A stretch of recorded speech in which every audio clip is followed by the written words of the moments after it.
Welcome to Awkward Conversations presents Comics and Cocktails on the Stream.tv, where nerds get tipsy. And here's your host, Anastasia Darth Boobs Washington, and Nathan Angry Baby Lichman. Ew! Thanks for that. Oh, you're welcome. So we are joined by political commentator extraordinaire and somebody that I don't work with in my everyday life. Not once. And also a huge Star Trek nerd, sci-fi nerd, Yeah. pilot nerd. Yeah. Well, you can't be a pilot and a nerd. You're steelhead missile man if you're flying real airplanes. So we're going to make a Star Trek themed drink for you today. Okay. We have some orange juice and some triple sec in there. So we got And the then- science department in there already. That's right. We have the Captain Morgan lime bite for the captain. I have to do the Captain Morgan Right? now. Some lime rum. And then I poured way too much in here, but it'll work out. We're all going to get drunk after the show. Be good. It'll be great. And then we're just going to pour that over the blue curacao, so hopefully it kind of doesn't blend, which it totally is. That's okay. It kind of looks cool, actually. It's kind of nice. And then we're going to add some grenadine just You're for going to need a lot of red because we go through a lot of red in the original series. Oh, look at that. It kind of Very looks pretty nice. cool. It looks All pretty right, cool. there you go. Awesome. There's your phaser on stun. Thank Now you. we're going to sit and we're going to talk about nerdy stuff. Oh man, this thing's on overload. That is damn delicious, I have to say. Perfect. So, you know, Bill, you're a pilot. Yes. And you fly even experimental aircraft, is that right? Right. So What does an experimental aircraft mean? Well, there are different certification rules, but these are usually designed and built by individuals at home, and because of that, they can look like rocket ships, and they go super fast, and they're a lot less expensive. So homemade planes. And you You're freaking her go, out. and you go, yeah, I want to fly that. Yeah. Oh, I want to fly that. They don't look like anything. They don't look. Just look up Along Easy. They don't look like anything you've ever. They look like they come right out of the hangar bay, on the back of NCC 1701, the one that didn't have any letters after. All right. So, how does it feel to be a pilot now that you grew up, you know, this sci-fi nerd, that you were all into the science fiction and space exploration and all of these things? Like, does it feel like you've accomplished what you wanted to do? You know, it's an interesting point because the difference between being a science fiction fan when I was a fan versus today, I think, was that those of us that were science fiction fans back in the really mid to late 60s, we were into science fiction not for the sake of the science fiction. We were into it because we thought we were going to do it. I mean, I was an Apollo kid. We were going to the moon, and I was going to Mars. The first thing that influenced me was this Werner von Braun animation on The Wonderful World of Disney, and this was guys getting into rockets. There's no magic engage kind of. Yeah, of course we're going to Mars. Somebody's got to go. So from age of 5, I saw the Thunderbirds, and from 5 to 17, I was going to the Air Force Academy, and I was going to fly fighter jets and shoot down communists at supersonic speeds, and I'm going to go to Mars, put a flag down, come back. No wonder he doesn't like Picard. So I'm good with you doing that. I'm good with you going to Mars. I will stay here But this on whole the thing- ground. But that's really it, right? I mean, so we'd see science fiction like I saw 2001: A Space Odyssey. I didn't see it in theaters on its original run, but they ran it at midnight. I bet I saw that movie 50 times just for the docking sequence because I said I'm going to sit in that chair and I'm going to do that. And nowadays, actually, with some of these electronics in the experimental aircraft, you do have these little boxes that you fly through. It's pretty close. So you feel like you kind of accomplished your childhood dream? No, I feel like we dropped the ball. 100% dropped the ball. I thought I was going to really be going to Mars, and we haven't done anything but go in circles. We don't even go in circles anymore. Is space exploration in any real sense even possible anymore? I don't personally look. If you were to cut the skin open, you'd find a NASA vector over my heart, tattooed on the inside of my skin. That's how important NASA was to me. But that was the NASA of the '60s. Yeah. I don't think NASA's going to put men in space again, ever. But I do think we're going back. I think it's going to be guys like SpaceX and X-Corps and Blue Horizon and all these private guys, who are doing it for literally 2 pennies on the dollar. Yeah. So That's, I think- NASA's dying. NASA is, Unlike the new film The Martian. which I hated. Look, the NASA. You hate it too? No, I won't watch it. Because You won't watch it? It seems too scary. It's horrible. Too scary. It's horrible. I panic about space. Oh. Yeah. So definitely don't go up in his experimental aircraft. Look, the NASA I grew up with was engineers and test pilots, right? Now it's bureaucrats and administrators, and they spent $14 billion a year when we had 4 space shuttles to fly, and they're still spending $14 billion, and we're not flying anything. So What is one thing, I know you did a trifecta segment on PJTV recently about Back to the Future. What is one thing that you dreamed about having in 2015 that you don't have now? Video phones. Video phones? Yeah, I remember the future when you were looking forward, 20, 30 years looking forward to the year 2000, everybody had video phones. And that's how you knew it was the future, because there was a video phone. And so Skype is actually pretty cool. And we do a show where I talk to two friends of mine. I talk to them every Tuesday, and they're on other sides of the country. That's about it. No one saw the internet. No one. Mm-hmm. I don't remember a single person ever prior to the invention of the internet saw the internet coming. Ever. Anything close. But I have to tell you, this is kind of cool too, this business of having access to, if I want to find out who played Lieutenant, whatever in whatever episode I can, but just for giggles. I mean, just for the fun of it. Let's see if I can get this volume up loud enough to hear it here. We might have to add it in post. Yes. There we go. Just a sound effect machine. Just to be able to do this, Yeah. That's pretty awesome. That is cool. You know what? I think it's time for a mojo moment. I think it is too. It's time for our mojo moment. That's right. It's time for a mouthful of mojo moment. what on earth is this delicious looking thing? Enjoy one of these. It's a mojo potato from Shakey's, our sponsor. That's damn delicious. Isn't it? It's really They're good. like, I can't starving. even describe a mojo potato. You're going to have to go find out for yourself at a Shakey's really Pizza good. near you. Delicious. This has been your mouthful of mojo moment, brought to you by Shakey's Pizza. It has. It's potatoey and cheesy. It's perfect. That leads us into our trivia segment. Do you want to read the first trivia question?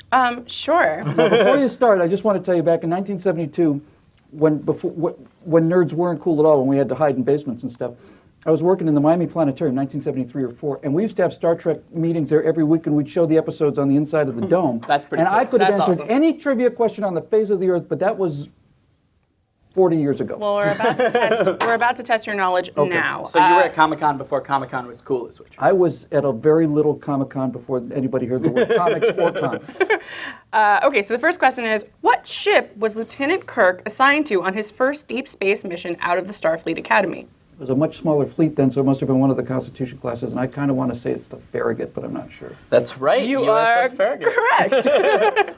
So, on what planet did Captain Kirk die? Now, that's a depressing question because he deserves so much better than that. He deserves so much better than falling off a catwalk. Excuse me, I almost threw up on my mouth a little bit.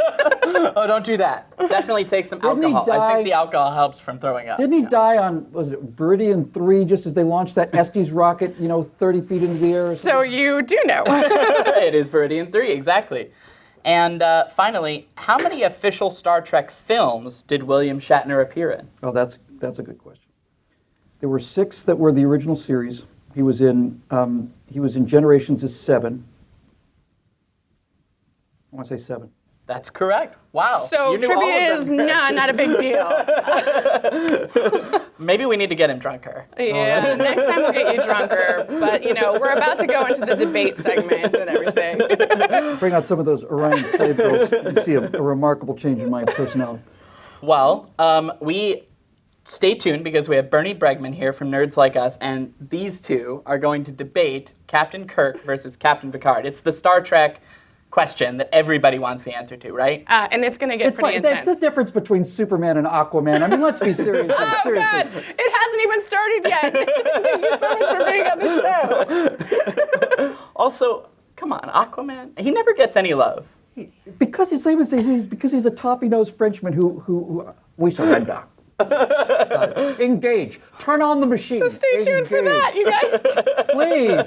Get me a phaser and some hot chicks in here. Stay tuned.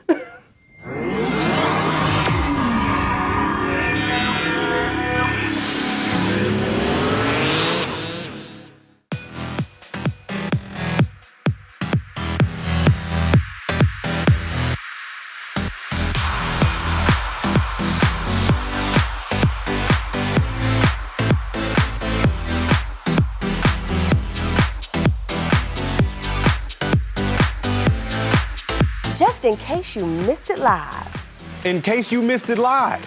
In case you missed it live. In case you missed it live, this is for you. I love it. That was freaking How did you not God. I didn't see any of this coming. Yeah, I'm not even gonna lie. Yeah? I was like, Good. woo, woo,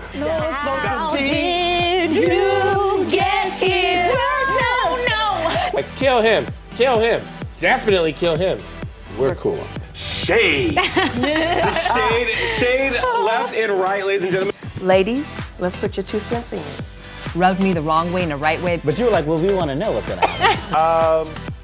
That was cute. We just want to say we love you all. Thank you so much for your support. You are all seriously the best in the world. and we Another appreciate beautiful you so summer much. at the stream.tv, y'all. Here we go, guys. Thank you for being here. Peace out. Bye, guys.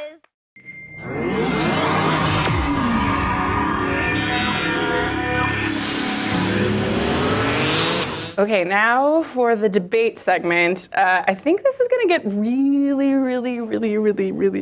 intense. It'd be very simple and over in a very short period of time. Okay, very Like simple. William Shatner's career? Oh, it's already started. Shots fired. I'm going to be neutral, though. First, we should introduce our opponents. Yes. We have Bernie Bregman of Nerds Like Us, Hi. who joins us from a different episode. Wait, you're going to do this? Like that?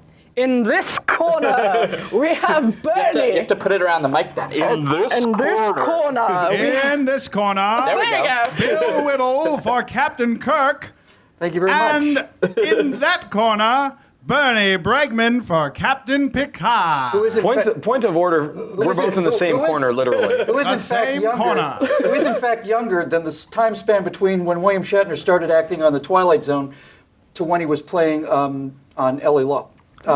Boston Legal or whatever the hell that damn. The period between Whatever the hell he Point did being, later in his point career. being that Shatner doesn't actually do anything important or cool enough that his own debater can remember what the show was, whereas I can tell you about all the awesome stuff that Patrick Stewart has done over the course of his name another amazing character. career, earning so much more money, Denny fame, Crane, notoriety, and actual respect Captain from his Kirk, fans than T.J. Shatner's. Hooker. All right. All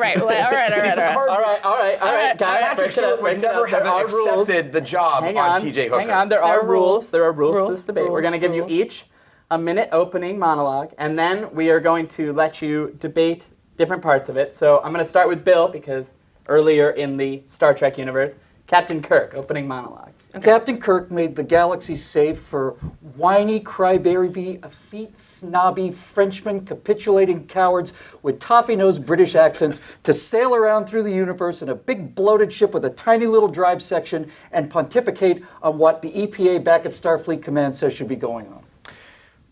Is it Yeah, now? yeah. Okay, so He my rests. minute. Awesome. Picard actually did all of what Kirk did on a much larger scale through different quadrants of the galaxy, tackling way bigger and badder villains than Kirk ever tackled. And he did it all with diplomacy first, and his fists, lasers, and photon torpedoes as a secondary option, as opposed to the way Kirk just went into a bare-fisted brawl. By the way, Picard had other people to fight for him, which Kirk never had because he didn't inspire that much respect from his peers. By the way, I might just point out that Kirk nearly lost his ship to Wookiee testicles that replicated. When did Picard ever do something that stupid? Picard let a 13-year-old kid sit on Daddy's lap and drive the flagship of the Federation because Federation space is so safe by the time Picard comes around, thanks to people like James T. Kirk, that you can have, I can win this debate in 2 words, Wesley Crusher. I'm glad you put Wesley Crusher up, because the funny point about Wesley Crusher... Let him finish his point. You and then- let a teenager steer the flagship of the Federation because we know we're not going to run into anything interesting or dangerous, because James T. Kirk and the USS Enterprise has been there before and made everything safe for people like Wesley Crusher and Jean-Luc Picard, who sits there in a dentist's office with his psychiatrist on one side and his maitre d' on the other, trying to come up with the most delicate way to solve a problem, which he always ends up using phasers on anyway. You should not bring up a 16-year-old to trash when he's a 16-year-old that's smarter than every other human in the galaxy, so much so that he ascended into a higher being. So, while we're talking about Wesley Crusher, I will point out the fact that Picard not only caused his father to die and berated Wesley in front of the entire crew, he still managed to make his mom fall in love with him. So Picard's great claim to fame is that he made Jesus' dad die somehow. The kid is the worst character in Star Trek history, and everybody knows it. He is the most widely despised character in the history of the show. And the fact that he's sitting in the chair, by the way, is an indication of how of how susceptible Picard is to this kind of nepotism. If James T. Kirk's nephew had been the Mozart of the galaxy, Kirk would have said, well, James T. Kirk couldn't keep his own son alive. Finished. He would have said, well, when that boy gets out of Starfleet Command, let's get him. If he comes in okay in his class, book him on a ship. He can he can be a navigator or a helmsman or something on some minor ship. Give him some time to work up. He's not just going to do this nepotism thing and put him in the driver's seat of the USS Enterprise, which, by the way, if you think about it, if you think about Enterprise D, if you look at that ship from the top, you've got this kind of oval-shaped thing and no warp drives at all. If you look at the Enterprise like that, it looks exactly like Stewie Griffith. It is a one-to-one comparison. That is true. Okay. It's a good point, wait, but we're I not have to- debating the ship. I We're have to debating the man. interrupt for a I do second. want to pay him a compliment because I do think he's a very handsome gentleman. It's kind of like what William Shatner would have looked like with 10 pounds less of pasta a day. Oh. Okay. Hey, well, take that compliment. Let's give a 30-second closing. Well, I have a question Okay, first, okay, and then we'll okay, go to okay. the close. I have a question. Bernie, how do you defend against like the idea that Picard is this liberal elitist from Europe versus the American idealism of Captain Kirk? Picard won a barehanded fight with a Nausicaan. Kirk could barely take out an Andorian. Kirk wrestles with gigantic white freaking abominable snowmen with horns coming out of their heads. He defeats a lizard captain. Kirk bested an old has-been named Apollo, Let me tell you while something. Picard is beating an omnipotent being on a regular basis. Let me tell you why you're so dead wrong. The greatest moment in the history of Western civilization, past, present, and future, is when James T. Kirk is on a planet with a lizard king who has 15 times his own strength and 30 times his own toughness, and the man has the intellect, the desire, the ambition, the intuitiveness, the general cleverness to create a thunder stick. He makes a cannon out of stuff that he finds lying around. So he watched some episodes of MacGyver. He's MacGyver, yes, exactly right. That's exactly precisely correct. He is the intergalactic MacGyver who can make chicken salad out of chicken shit. That's what he does. He sees there's some sulfur, here's some saltpeter. What do I need? I need some charcoal. I'll stuff some diamonds in here, wrap something around here.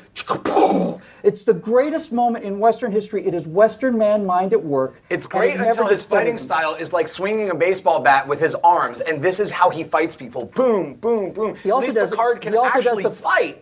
Picard, but now you're saying Picard's greatest strength is that he fights, and you led with the fact that his greatest strength is that he's something that Picard isn't strong at. Something Picard isn't strong at. He's stronger than James T. Kirk at. He's not stronger than James T. Kirk. Kirk would kick his ass. Oh yeah, Picard became a Borg and then kicked their ass. When did Kirk ever do that? All right, I'm gonna cut this off for 30-second conclusions. Bernie, go.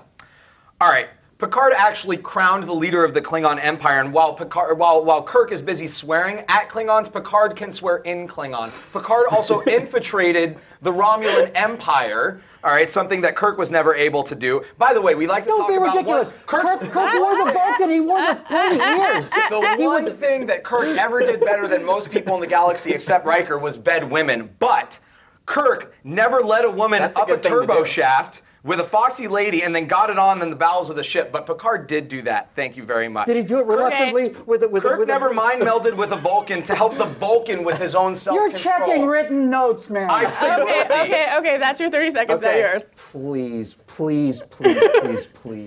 He's a toffee-nosed. He's just everything you would love in a bureaucrat. He goes around and administers the latest EPA rules to sectors that have been known for 60, 70 years. The Enterprise under James T. Kirk boldly went where no man had gone before. They didn't know what was going to be in the next planet. Picard goes where no resupply ship has been for the last 2 or 3 weeks. Kirk has to deal with things he doesn't understand, including Talos 5, where the greatest powers of all time are encapsulated, and he deals with these people effectively as well as saving his friends. But listen, you can't take these people out of their crews or out of their universes. Kirk is the will, Spock is the intellect, McCoy is emotion. It's a perfect triangle. It makes perfect dramatic sense. It represents the human condition. He sits there with the will, with the intellect and the emotion, and as the will has to make a decision, he doesn't sit on the bridge of a dentist's office with a psychiatrist and the maitre d' and try and decide which regulations we have to get in place in order to reach a diplomatic solution to another problem that nobody cares about. Okay. All right. Well, I'm going to say, no, you had your conclusion. I'm going to say people at home can vote on Yes. how they think by putting their comment in the comment section below. Who did by you putting think won? either Picard or There's Kirk. one point that we haven't made, and this is important in Star Trek lore. How many security officers did Kirk lose every episode, and Picard kept Worf for all 7 years? Precisely my point. He lost thousands of security officers because he's in mortal danger every single week by things he knows nothing about. How does this Because monster he doesn't work? know how to come up to a better And ladies and gentlemen, we are going to continue with this debate long into the evening. No, last thing I will say. This is the last thing I will say. You can always tell which one of these two guys is the more important character because when they had Patrick Stewart and William Shatner on that show with Whoopi Goldberg, remember that show? And they said, well, what did you think of our characters? What did you think of our captain and our first officer? And William Shatner said, I don't know. I didn't watch it. Well, that's our debate segment, and be sure to vote whether you think. Basically is why. All right, guys, we're going to have to cut you off. We're going to have to cut you off, but vote. Wasn't interesting Vote at enough for home. me to Leave watch. your comments on the comment section below. Kirk or Picard? Guys, are you guys going to be friends? Are you going to shake hands? Shake As hands. soon as we go to a Shake comic hands. convention and see how much bigger Patrick Stewart's autograph line is than That's a William Shatner. really thank you weak. guys That is so a weak much. handshake. Cheers, guys. Cheers. Well, that was quite the debate segment. It was very intense. Thank you so much for Bernie Bregman for being on and Bill Whittle. Yep, you can find Bernie Bregman at Nerds Like Us, and you can find Bill Whittle at pjtv.com and also billwhittle.com. Thank you very much. Well, thank you so much and cheers. Cheers, guys. Clink. Clink.